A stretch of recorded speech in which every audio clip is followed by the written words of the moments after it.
Selamat siang, saya Fedi Pilor, Guru Asuransi. Pada hari ini hari Selasa 23 April 2024, sesuai dengan janji saya akan ingin membahas mengenai material facts. Ya, material facts.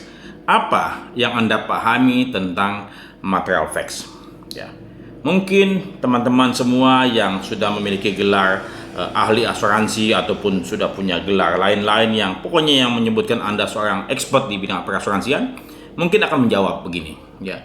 Material facts adalah informasi-informasi ataupun fakta-fakta penting, ya, terkait dengan objek pertanggungan yang harus diberitahukan, ya, tertanggung kepada penanggung, dikarenakan informasi-informasi tersebut akan mempengaruhi penanggung untuk menerima atau tidak menerima penutupan objek yang ditransfer oleh tertanggung, dan kemudian untuk juga menentukan syarat dan kondisi pertanggungan dan juga harga premi asuransi akan dibebankan kepada tertanggung. Nah, itu yang saya pelajari selama 3 dekade lebih dalam industri perasuransian. Dan kemudian saya pikir ini tidak adil, tidak fair, ya, selaku praktisi perasuransian. Kalau katakanlah kita hanya melihat material facts berdasarkan informasi penting terkait dengan objek pertanggungan saja, maka kita ini egois. Ya, kita ini egois, hanya memperhatikan kepentingan kita saja sebagai praktisi perasuransian, sebagai underwriter, sebagai ceding company. Kita tidak memperhatikan kepentingan tertanggung. Sesungguhnya material facts pun juga sangat perlu diaplikasikan kepada siapa? Kepada tertanggung. Apa sih yang penting buat tertanggung ketahui sebelum dia memasuki kontrak dengan penanggung? Ya, saya coba membuat definisi. Ya, saya membuat definisi tentang material facts. Ini definisi saya yang tadi saya pagi-pagi saya buat tanggal 22 Juli 2024, ya. 23 Juli. Jadi begini, material facts versi saya, ya. Data-data dan informasi-informasi penting dalam kurung material terkait objek dan kontrak pertanggungan. Ya, saya ulang lagi. Objek dan kontrak pertanggungan yang perlu diketahui oleh penanggung dan tertanggung, yang mesti disampaikan oleh tertanggung dan penanggung juga sebelum dua pihak tersebut memutuskan untuk mengikatkan diri dalam perjanjian, di mana data-data tersebut dapat mempengaruhi keputusan kedua belah pihak apakah akan menyetujui dan memasuki perjanjian atau tidak.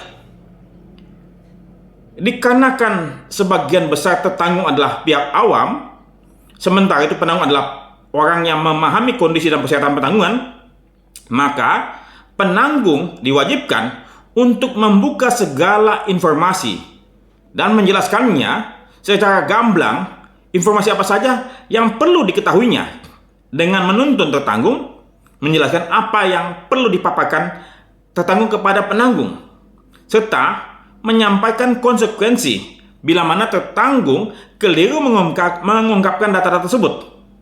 Sementara itu, penanggung juga diharuskan menyampaikan segala informasi terkait risiko dan biaya serta hal lain yang penting diketahui tertanggung sebelum tertanggung memutuskan untuk menerima penawaran dan memasuki kontrak. Ya. Tidak diperbolehkan dan atau dilarang penanggung berdalih salah sendiri. Kenapa tertanggung tidak bertanya? Bagaimana mungkin tertanggung mau bertanya? Tahu saja tidak, ya. Karena sebagian besar tertanggung awam. Ya. Kemudian, maka kewajiban penanggung dan atau wakilnya untuk mengungkapkan segala informasi yang dapat mempengaruhi keputusan tertanggung untuk menerima penawaran atau tidak. Terutama terkait pasal-pasal yang tidak menguntungkan tertanggung. Kemudian terkait segala risiko dan biaya yang menjadi beban tertanggung, serta hal lainnya yang dapat menjadi pertimbangan tertanggung untuk menerima atau tidak memasuki perjanjian. Nah, di saat inilah ya, nurani dan integritas penanggung dipertaruhkan. Ya, apakah dia akan menjadi the beauty atau the beast? Dia akan menjadi malaikat atau setan? Ya, saat ini terus saja secara naluri, secara alami banyak penanggung yang menjadi the beast. Kenapa? Karena dia tentunya akan mengutamakan kepentingan dirinya. Ya, dia hanya mementingkan apa yang perlu saya ketahui, dan kemudian kalau perlu tidak menyampaikan informasi yang perlu diketahui oleh tertanggung. Ya, nah sebetulnya kalau dia tidak menyampaikan informasi tersebut yang penting buat tertanggung, apa dia terima? Menyembunyikan, tidak utmost good faith. Ya, nah kemudian lagi dia bisa saja penanggung berdalih. Ini yang biasanya saya dapatkan. Ya, kan gua sudah kasih grace period. Salah sendiri kenapa tertanggung tidak membaca polis tersebut dan tidak membatalkan polis yang dia beli. Nah, ini disinilah saya pikir perlu kita pahami bersama bahwasannya masyarakat luas tidak tahu apa itu asuransi, tidak tahu apa itu material facts, apa yang penting buat penanggung, dan dia tidak tahu apa yang mesti ditanyakan kepada penanggung. Jadi sebagai praktisi, kitalah yang harus mengungkap, membuka semua informasi. Jangan hanya material facts tersebut buat saya, buat penanggung, tapi apa material facts buat tertanggung, apa itu? Nah, ini yang saya pikir kita perlu belajar kembali menempatkan material facts dan utmost good faith secara bersama-sama. Karena bagaimanapun juga Anda selalu minta ya tertanggung menyampaikan informasi secara jujur, material facts, ya utmost good faith. Tapi kemudian apakah kita sebagai praktisi telah menyampaikan sejujurnya apa yang perlu diketahui? Jangan sampai Anda berdalih. Kenapa tertanggung tidak bertanya? Bagaimana mungkin tertanggung bertanya? Dia paham saja tidak tahu. Ya, paham saja tidak. Ya. Jadi sekali lagi, material facts adalah mengenai objek dan kontrak pertanggungan. Di satu sisi objek tersebut adalah menjadi kewajiban tertanggung untuk menyampaikan kepada penanggung, tapi tentunya penanggung harus menuntun tertanggung informasi apa saja yang perlu disampaikan. Ya, karena itulah yang perlu diketahui. Dan kemudian apa konsekuensinya bila mana tertanggung tidak menyampaikan secara benar ataupun keliru? Otomatis apa? Polisi batal, klaimnya ditolak.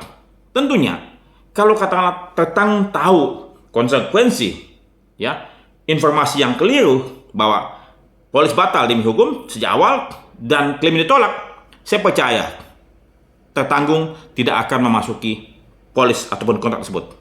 Nah, sebaliknya, tertanggung perlu tahu apa? Ya, mengetahui apa segala macam syarat dan kondisi tentang pertanggungan. Apa risiko-risiko yang tidak dijamin? Bagaimana persyaratan yang harus dia penuhi sebelum polis tersebut berjalan? Apa yang menjadi kewajibannya? Ya, berapa biaya-biaya yang harus ditanggung selama periode polis? Dan kemudian segala sesuatu yang penting buat diketahui. Nah, jadi di sini saya pikir kita harus belajar kembali memahami material facts itu sendiri, bukan cuma dari kacamata kita saja, tapi dari kacamata tertanggung. Dan kita sebagai praktisi, sebagai orang yang lebih paham, yang expert, kita harus menuntun tertanggung untuk melakukan kewajibannya. Kalaupun tertanggung salah, setelah kita jelaskan, maka itu adalah kesalahan tertanggung. Tapi kalau kita tidak menjelaskan, kita belum menjelaskan bagaimana tertanggung melakukan kewajibannya, itu adalah kesalahan saya. Ya, kalau saya belum menjelaskan apa yang menjadi kewajiban tertanggung dan tertanggung salah melakukannya, itu adalah kesalahan saya. Oleh sebab itu, saya mengajak Anda semua sebagai praktisi perasuransian kembali melihat definisi material facts dan utmost good faith. Jangan hanya melihat dari kacamata Anda sendiri, ya. Dan kemudian jangan berdalih. Kenapa tertanggung tidak bertanya? Salah sendiri tertanggung. Dan juga jangan berdalih, gua akan kasih lu grace Natali. Salah. Grace period. Kenapa lu nggak manfaatkan? Itu adalah dalih-dalih, alasan-alasan yang selama ini dibuat oleh para praktisi perasuransian untuk dapat apa? Lari dari tanggung jawabnya. Ya, semoga hal ini tidak terjadi kembali Dan ini saya punya janji untuk dapat mengedukasi masyarakat luas, mengedukasi praktisi juga, mengurus ke dalam. Agar apa? Agar industri ini dapat lebih dihargai, dapat lebih dipercaya, dan memiliki harkat dan martabatnya. Karena industri ini baik bila mana dilakukan dengan nurani dan kebaikan. Saya, Freddy Pilor, berterima kasih. Semoga bermanfaat. Sampai jumpa.